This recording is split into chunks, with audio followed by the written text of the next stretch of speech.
Hello friends, स्वागत है आपका आपके अपने YouTube channel Saraswati English classes में। मैं समीर सिंह लेकर आया हूँ आज आपके लिए क्लास 11th हॉर्नबिल का चैप्टर नंबर 8 यानी लास्ट चैप्टर है ये हॉर्नबिल का। आज बात करेंगे इस सिल्क रोड नामक लेसन के बारे में जिसको लिखा है निक मिडलटन महोदय ने। सबसे पहले मैं आपको बता दूं कि इस स्टोरी में हम क्या क्या कवर करने वाले हैं। तो फर्स्ट ऑफ ऑल हम कवर करेंगे अबाउट द राइटर के बारे में, थोड़ा सा ब्रीफ में उनका इंट्रोडक्शन लेंगे, क्या है वो, क्या करते हैं वो। उसके बाद हम जाएंगे कैरेक्टर्स के बारे में, एक एक कैरेक्टर्स जो मेजर कैरेक्टर्स हैं उनको हम यहाँ कंफर्म करेंगे बाय इमेज। अलावा उसके जो स्टोरी है वो डिटेल में आपको दी जाएगी, कंफर्मली आपको एक भी पॉइंट ऐसी नहीं होगी जो आप सोचोगे कि मिस हो गया। मैक्सिमम इंफॉर्मेशन कवर होगा इस वीडियो में, जो विजुअल आपको इमेज के माध्यम से समझाई जाएगी।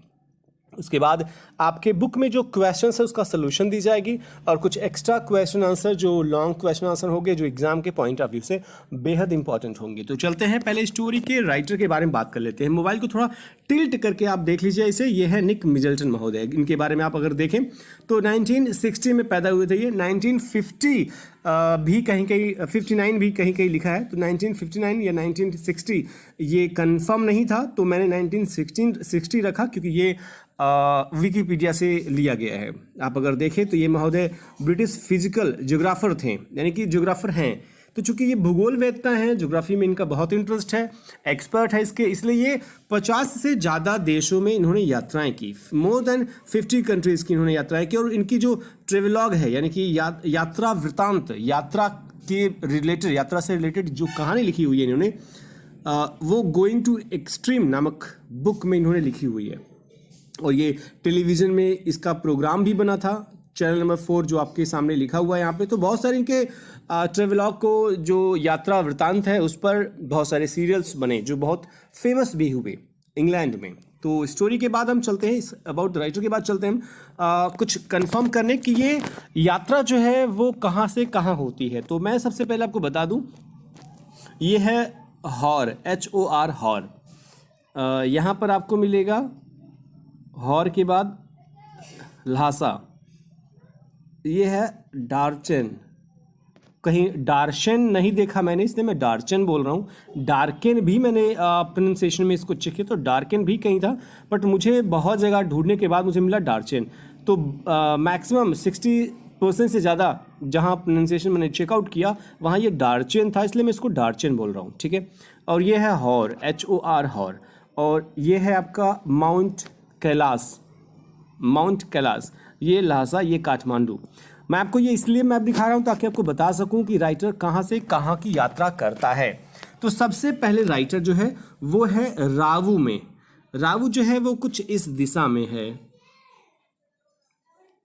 RAVU, रावू। रावू जो है वो एक प्लेस है जो माउंट कैलाश की तरफ जाने पर पड़ता है, ये रावू। यहाँ से ये हॉर है, बट ये है कि इसके दो रास्ते हैं।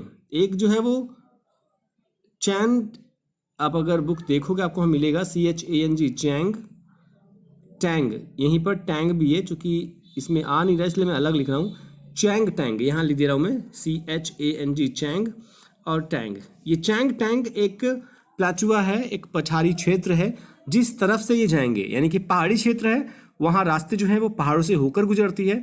इसलिए जो राइटर है वो रावू इस समय कई दिनों से वो रावू में ठहरा हुआ है क्योंकि उसे यात्रा करनी है, कोई साथ में उसके यात्रा करने वाला नहीं मिल रहा है, इसलिए वो रावू में ठहरा हुआ है।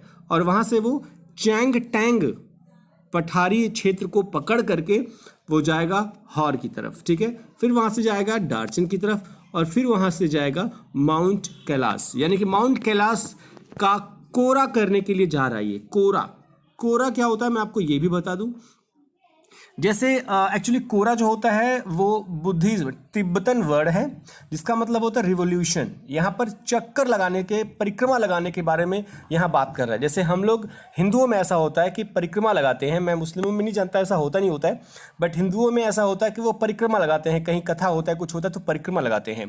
परिक्रमा कई तरीके से हो सकती है, कहीं लोग जो है वो पैरों से चल करके करते हैं, कुछ लोग लेट करके करते हैं, कुछ लोग लुढ़क करके करते हैं। अलग अलग तरीक़ों से अलग अलग उनकी मान्यताएं हैं, अलग अलग उनका अपना रीति रिवाज है या जो कुछ मांगे रहे होंगे उसके अकॉर्डिंग करते हैं वो लोग। तो कोरा भी एक तरीके से परिक्रमा है। माउंट एवरेस्ट की परिक्रमा को कोरा कहा जाता है। तो कोरा करने के लिए जो आपका राइटर है, जो निक महोदय हैं, ये कोरा करने के लिए जाते हैं माउंट कैलाश की तरफ, और वो इस समय राव में है।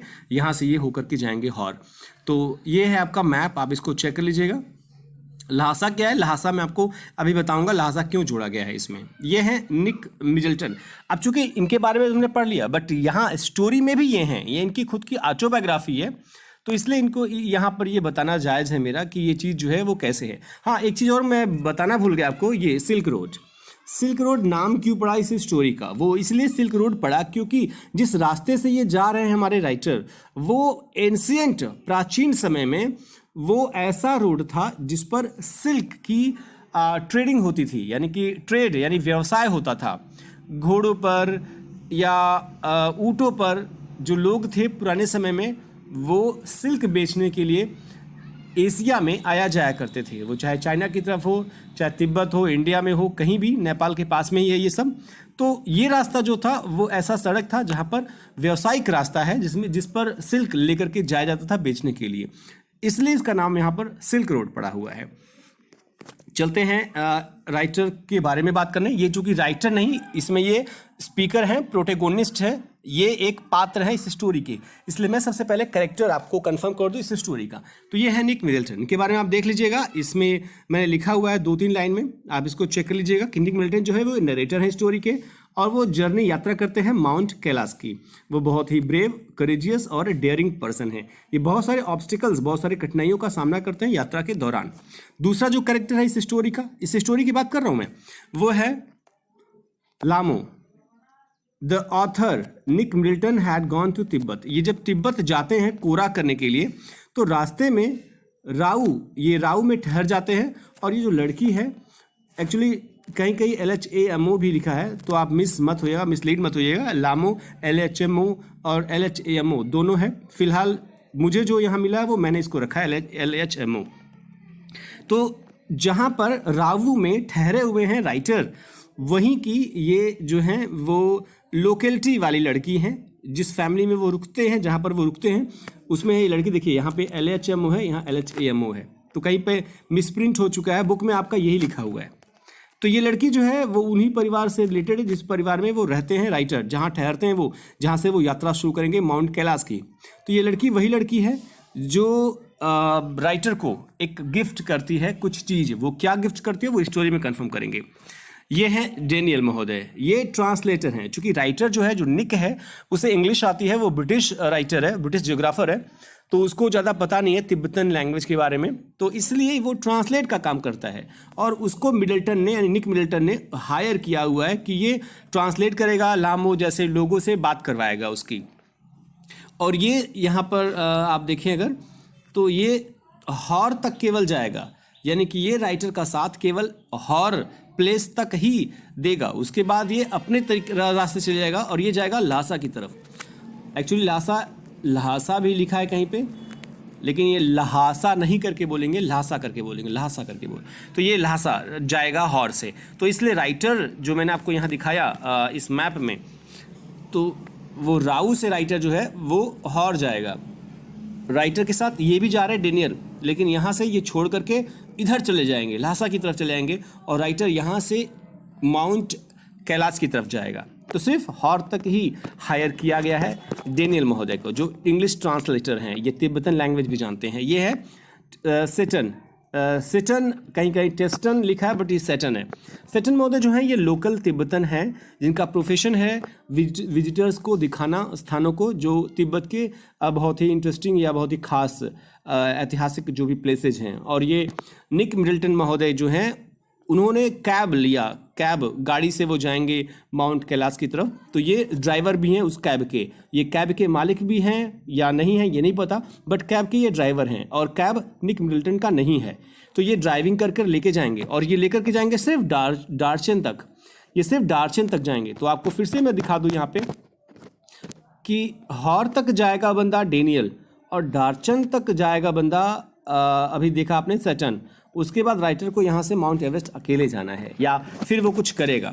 अगला जो कैरेक्टर है वो है नॉर्बू। ये वो बंदा है जो डॉर्चन में मिलेगा और डॉर्चन से साथ में जाएगा राइटर के, यानी कि निक के साथ ही जाएगा माउंट कैलाश की तरफ, क्योंकि ये भी कोरा करने आया है, ये भी परिक्रमा करने आया है, ये भी पूजा पाठ करने आया है और ये तिब्बतन है। और ये बंदा जो है ये बीजिंग में काम करता है, Chinese academy of social science में। ये ध्यान दीजिएगा, बीजिंग में काम करता है Chinese academy of social science, और ये कोरा करने आया है। और दोनों राइटर और ये बंदा जो है दोनों की मित्रता हो जाती है और ये दोनों कोरा करने के लिए साथ में जाते हैं। अब स्टोरी शुरू करते हैं। राइटर को मैंने आपको बताया कि वो राव में ठहरा हुआ है, लोकल लोगों के साथ वो है। सुबह होती है, नीली आकाश है, सूर्य पिंक कलर में दिख रहा है। राइटर वहाँ से अब विदा लेना चाहता है।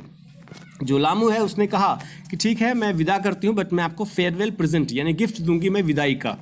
और चूंकि आपको यहाँ भले ना फील हो रहा हो, लेकिन जैसे जैसे आप माउंट एवरेस्ट की तरफ, माउंट कैलाश की तरफ बढ़ेंगे, वहाँ पर ठंडी ज़्यादा होगी और आपके पास गर्म कपड़े नहीं हैं, इसलिए मैं आपको जो है वो कुछ गर्म कपड़े दूंगी और वो गर्म कपड़े आपके लिए लाभदायक होंगे। वहाँ पर आप सोचोगे कि आपके लिए गिफ्ट जो था वो वरदान था। तो इसने राइटर को दिया long sleeved sheepskin coat, जिसके स्लीव आप देखें तो लंबे हैं और शिप के, भेड़ के स्किन से बना हुआ ये कोट है। जब राइटर इसे पहनता है तो डेनियल और सेटन जो दोनों साथ में होते हैं वो ड्रोकबा कह करके बुलाते हैं राइटर को, क्योंकि ड्रोकबा का मतलब होता है शेफर्ड, और वहाँ पर ये लोग शेफर्ड लोग पहनते हैं, भेड़ी चराने वाला गडेरिए लोग पहनते हैं इसको। तो राइटर भी गडेरिए की तरह लग रहा था, जिसे तिब्बत में ड्रोकबा कहते हैं। तो इस तरीके से राइटर को एक गिफ्ट मिला।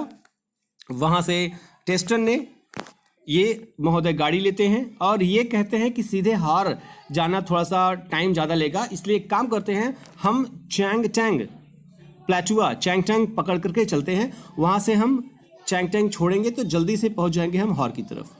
राइटर को अंदाजा नहीं है कि क्या ये सही लेके जा रहा है, नहीं लेके जा रहा है, लेकिन राइटर को विश्वास करना होगा कि माउंट कैलाश अगर जाना है मुझे तो इन्हीं सब के भरोसे ही जाना है, इसलिए राइटर जो है वो बैठ जाता है। तो राइटर पूछता है क्या ये रास्ता सही है?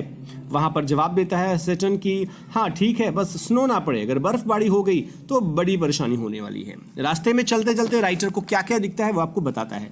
राइटर को पहले गैजल्स दिखता है। गैजल ये एक प्रकार का भेड़ी की तरह, बकरी की तरह दिखने वाला जीव है, जिसके लंबे लंबे सींग होते हैं। ये बकरी नहीं होती है, बट ये है कि उसी की तरह दिखती है ये। तो गैजल देखता है राइटर, जो वहाँ पर कुतर रही थी कुछ चरागाह में घासों को। तो जैसे ही राइटर को, गाड़ी को, कार को आते हुए देखती है ये वहाँ से भागना शुरू कर देती है। राइटर जाता है तो देखता है कि स्टोनी, वहाँ पर पत्थर वाले रास्ते पड़े हुए हैं। रास्ते जो हैं वो स्टोनी हैं, बहुत ही बेकार रास्ते हैं। किसी तरीके से चलाता है गाड़ी सेटन, डेनियल राइटर को साथ में लेकर के। आगे चलता है राइटर तो देखता है कि हर्ड ऑफ वाइल्ड एस, जंगली गधों का झुंड है जो वहाँ चल रहा है।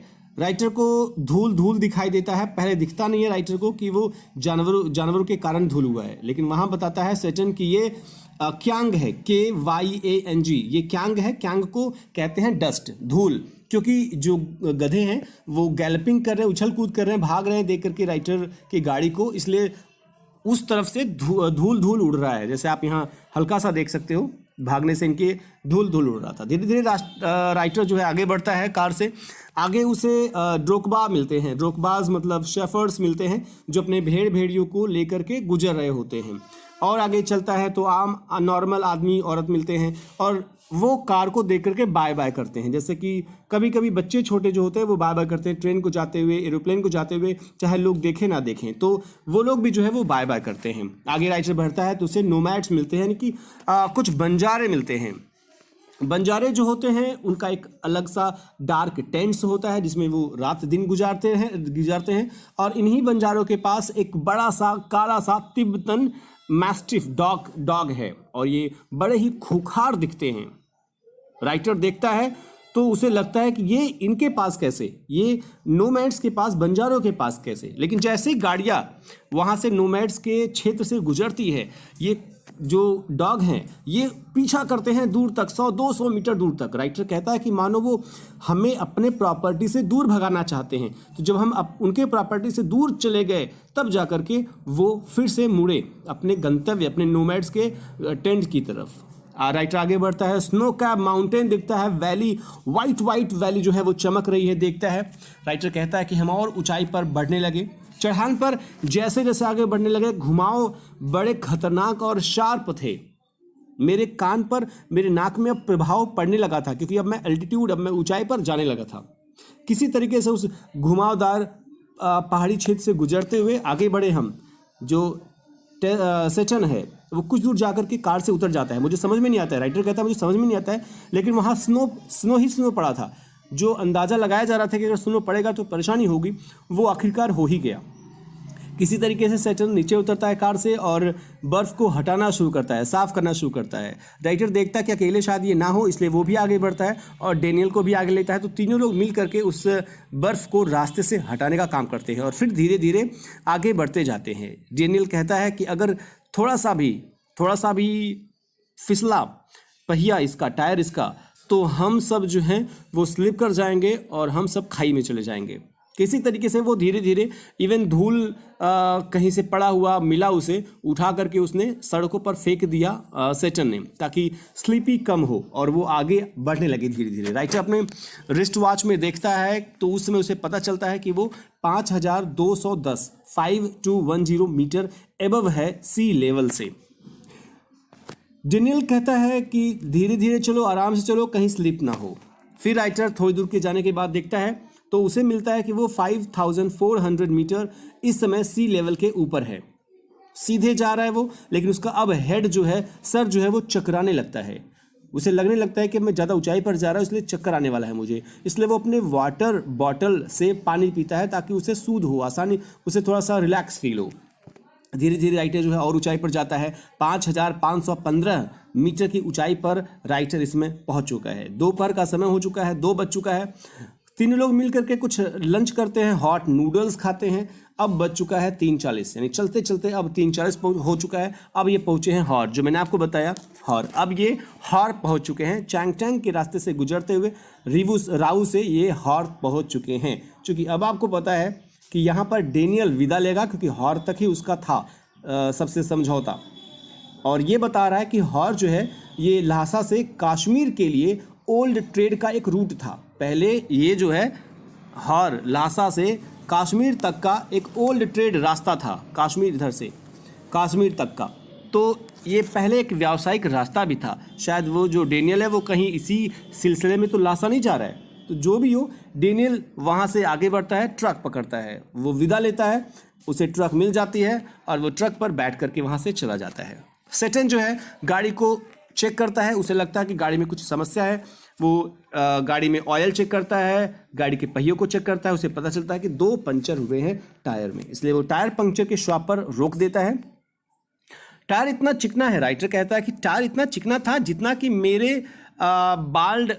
मेरे सर, जितने मेरे गंजे सर हैं उतना ही बिल्कुल चिकना सा था वो पहिया। शायद वो पहिया पुराना हो चुका था या बर्फ़ में ऐसा लग रहा था, स्नो में ऐसा लग रहा था। राइटर जो है कुछ देर वहाँ खड़ा होता है, उसके बाद वो सोचने लगता है वहाँ के हालात के बारे में। देखता है कि हॉर जो स्थान है ना, वो माइजरेबल आइसोलेट प्लेस है, कोई नहीं रहने वाला, निर्जन जगह है। कुछ इंसान जानवरों को बस यहाँ वहाँ लेकर जाते हैं, उसके बाद वहाँ कोई चीज़ नहीं है। रॉक्स है, डस्ट है। वहीं पास में लेक मानसरोवर भी बहता हुआ है। राइटर कहता है कि मानसरोवर में 4 पवित्र नदियों का पानी बहता है, जिसमें इंदुज, सतलज, गंगा और ब्रह्मपुत्र, इन 4 पवित्र नदियों के पानी मानसरोवर में बहते हैं। सेटन कहता है कि चूंकि पंचर बनवाने में टाइम लगेगा, इसलिए काम करिए आप इकलौते हॉर में इकलौते कैफ़े में चले जाइए चाय पीने के लिए। कॉफ़ी तो मिलने वाला नहीं कैफ़े में, बस चाय मिल जाएगा आपको, और वो भी इकलौता है जो हॉर में है, इसलिए आप वहाँ चले जाइए। राइटर जो है वो उस कॉफ़ी पीने के लिए या चाय पीने के लिए कैफ़े में जाता है। 30 मिनट के बाद सेटन वहाँ आता है, गाड़ी सही हो जाती है और वो राइटर को बैठा करके हॉर से आगे बढ़ता है। अब राइटर सोच रहा है कि वो किताबों में इस जगह के बारे में पढ़ा था, मानसरोवर के बारे में पढ़ा था, मानसरोवर के लेक से जुड़ी कुछ बातें उसे याद आने लगती है। राइटर सोचता है कि इकाई क्वागुची, ये कहता है कि ये जो कि जापानी मॉन्क थे, जो पहले जापानी मॉन्क थे जो तिब्बत पहुँचे। तो जैसे कि हमारे यहाँ वास्को डी गामा पहुँचा, कोलंबस अमेरिका में पहुँचा, वैसे ये पहले जापानी थे। मैं ये नहीं कह रहा हूँ कि वो फर्स्ट पर्सन है वर्ल्ड के, लेकिन वो फर्स्ट पर्सन है जापान के जो तिब्बत पहुँचे ब्रिटिश इंडिया और नेपाल से हो करके। तो इकाई जापानी जो 1900 में आए थे इस जगह पर मानसरोवर में, ये महोदय 1900 में आए थे। तो राइटर पढ़ा था कि ये महोदय जब देखते हैं लेख की हालात को, दशा को, तो अनायास जो है इनकी आंखों से आंसू आने लगते हैं और ये खूब दहाड़े मार कर वहाँ रोते हैं। स्वीडन के किसी व्यक्ति के बारे में राइटर ने पढ़ा था, उसके बारे में वो याद करता है। ऐसे याद करते करते समय बीतता है, रात 10:30 बज चुका है इस समय, और राइटर कहता है अब हम पहुँचे हैं डार्चन, जो कि मैंने आपको बताया ये है डार्चन। यहाँ राइटर पहुँच चुका है। वहाँ गेस्ट हाउस, चूँकि रात हो चुकी है और डार्चन तक ही साथ था इस बंदे का, यानी कि आपके सैटन का, लेकिन चूँकि रात हो चुकी है इसलिए ये लोग गेस्ट हाउस में ठहरते हैं, वहाँ के किसी लोकल गेस्ट हाउस में। राइटर कहता है ये रात बड़ी भयावह थी, मेरी नाक जाम हो गई थी। 4760 मीटर ही केवल ऊपर थे, जो रावू से ऊंचा नहीं था, फिर भी मेरा सर चक्कर खा रहा था। नॉक्टर्नल जो डिस्टर्बेंस थे वो मुझे आ रही थी, चूँकि मैं नाक से जुड़ी हुई समस्याओं से आदी हो चुका था, बट इस बार नहीं। अब मैं बहुत थका था, बहुत भूखा भी था, मुंह से सांस मैं ले रहा था, नाक बंद हो गई थी मेरी। अचानक से चेस्ट भारी होने लगा, मुझे दर्द होने लगा। जब राइटर कहता है जब मैं सोता तो मुझे प्रॉब्लम ज़्यादा हो जाती और जब मैं बैठ जाता तो रिलैक्स फील करता। अब तो मुझे सोने से भी डर लगने लगा। इस तरीके से रात भर राइटर बैठा रहा, खड़ा रहा, जागता रहा और सोया नहीं। अगली सुबह चूँकि जाना था सैटन को, लेकिन अगली सुबह सैटन ने मानवता का परिचय दिखाते हुए वो डार्चन मेडिकल कॉलेज में लेकर के जाता है राइटर को। वहाँ एक तिब्बतन डॉक्टर, राइटर कहता है कि वो डॉक्टर जैसा मैंने सोचा था वैसा डॉक्टर नहीं था, वो वाइट कलर पहना हुआ नहीं था कोट, और जैसे कि मैंने हॉस्पिटल सोचा था वैसा हॉस्पिटल भी नहीं था। तिब्बतन हॉस्पिटल अलग तरीके का था, डॉक्टर जो था वो अलग तरीके के कपड़े पहना हुआ था। डॉक्टर ने जब देखा, परखा, तो उसने मुझे कहा कि तुम ऊंचाई पर ज़्यादा आ चुके हो ना, इसलिए तुम्हें कोल्ड हो गया है और कोई बात नहीं है, बस 5 दिन की दवा खाओ, सब ठीक हो जाएगा। राइटर ने कहा ठीक है मैं खा लूँगा। वो सुबह दोपहर शाम जो उसका कोर्स होता है दवा का, मेडिसिन का लेने का, वो लेता है। राइटर कहता है कि मैंने उसको तुरंत फॉलो करना शुरू कर दिया, और जब रात हुआ, अब की बार जो रात हुआ, क्योंकि वहाँ से सैटन नहीं गया था अभी तक, क्योंकि अभी मेरी हालात ठीक नहीं था, इसलिए उस रात को राइटर कहता है कि मैं ऐसा सोया जैसे कि मरा हुआ आदमी। हालांकि मैं मरा हुआ आदमी नहीं था, बट डेड मैन की तरह मैं आराम से, बहुत ही खामोशी से रात भर सोया। अब सैटन टेसन जो है, ये जो सैटन महोदय हैं, ये डार्चन से वापस जाएंगे, फिर इनका साथ सिर्फ यहीं तक था। अब चूंकि मैं ठीक हो गया था, फाइन मुझे देखा उसने, इसलिए अब वो ये भी लासा लौटेगा, ये भी लासा जाएगा। ये डार्चन से लासा और हॉर से डेनियल चला गया। तो ये बंदा जो है वो अब वहाँ से विदा लेगा। कहता है राइटर कि डार्चन जो थी, जब ये चला गया तो डार्चन जो थी वो हॉर से ठीक जगह थी, क्योंकि वहाँ सिगरेट के शॉप्स थे, साबुन के शॉप्स थे, बाकी जो आवश्यक चीज़ें होती हैं उसके भी शॉप्स थे। ये जगह थोड़ी ठीक ठाक थी, और वो मुझे इसलिए ठीक ठाक लग रही थी क्योंकि मेरी तबीयत ठीक थी। मैं वहाँ थोड़ा जल्दी पहुँच गया था, वहाँ कोई पिलग्रिमेज, कोई यात्री नहीं आया था अभी तक, इसलिए मैं वहाँ पर बैठा रहा कि कोई आए साथ में तब चलूँ मैं। दोपहर हो चुका था, मुझे अकेला फील होने लगा। राइटर कहता मुझे अकेला फील होने लगा। तभी मैं वहाँ के कैफ़े में गया। मैंने सोचा चलो कैफ़े में चलते हैं, कुछ चाय पानी पीते हैं, हो सकता है किसी से बात करें, क्योंकि वहाँ पे जो भी लोग थे वो इंग्लिश बोलने वाले नहीं थे। अचानक से मैं बैठा, तभी एक व्यक्ति मेरे पास आकर के बोला कि ये सीट खाली है, वो भी इंग्लिश में। मुझे लगा कि इंग्लिश जानता है, इसका मतलब इससे बात करना चाहिए मुझे। राइटर ने उससे पूछा, उसने बताया मेरा नाम नॉर्बू है और मैं तिब्बतन हूँ, और आपको मैंने बताया कि ये बंदा बीजिंग में काम करता है, सोशल साइंस के ऑफिस में, आपको बताया मैंने। तो ये अपना परिचय देता है। राइटर इसे बात करता है, इसे अच्छा लगता है क्योंकि ये पहला व्यक्ति था जिसको इंग्लिश आ रही थी वहाँ पे। तो अब दोनों बात करते हैं। राइटर को पता चला कि ये भी कोरा करने आया था। अब राइटर एक साथी पा गया था और उसे बड़ा अच्छा लगने लगा था, उसको फील होने लगा कि चलो अब मुझे बड़ी शांति सी फील हो रही है, दोनों साथ में जाएंगे। इस तरीके से ये लेसन खत्म होती है। आशा आपको ये लेसन समझ में आया होगा। क्योंकि मुझे ये लेना था सॉल्यूशन, ये ओरवाल कोई बुक था, वहाँ से मैंने ये लिया हुआ है, आप इसको चेक कर लीजिएगा, आप स्क्रीनशॉट लीजिएगा, ये बड़ा हो जाएगा, आपको दिख जाएगा साफ साफ। ये आपका अंडरस्टैंडिंग द टेक्स्ट है, टॉकिंग अबाउट द टेक्स्ट है, और ये है वर्किंग विद वर्ड्स। ये लॉन्ग आंसर क्वेश्चंस है जो आपके लिए रखा हुआ है मैंने, जो इंपॉर्टेंट है। स्क्रीनशॉट जरूर ले लीजिएगा ताकि आपको ये पढ़ने में आसानी हो, समझने में आसानी हो। ये फर्स्ट, सेकंड, थर्ड 3 क्वेश्चन है। खत्म होता है लेसन का स्टोरी, लेसन का सोल्यूशन, क्वेश्चन आंसर। इस तरीके से अगर आपको कोई भी परेशानी होगी कमेंट बॉक्स में कमेंट करके मुझे ज़रूर बताइएगा, मैं सोल्यूशन देने की कोशिश करूंगा। अलावा इसके अगर आपको कुछ और कहना होगा वो भी लिखिएगा, लाइक जरूर कीजिएगा, शेयर जरूर कर लीजिएगा अपने दोस्तों के साथ, ताकि इनको भी स्टोरी और ये क्वेश्चन आंसर मिल जाए, समझ में आ जाए। पहली बार वीडियो देख रहे होंगे तो सब्सक्राइब करके ही जाइएगा और घंटा बजा दीजिएगा, क्योंकि बहुत टाइम लगता है बनाने में वीडियो। आप घंटा बजा दोगे तो जो भी वीडियोज़ आपको अपलोड किए जाएंगे वो आपको मिल जाएंगे और आप एक लाइकर बन जाओगे, एक लाइक करने वाले। ठीक है, तो मिलते हैं नेक्स्ट वीडियो के साथ, तब तक अपना ख्याल रखिएगा, पढ़ते रहिए, लिखते रहिए, मस्त रहिए। Thank you for watching the video.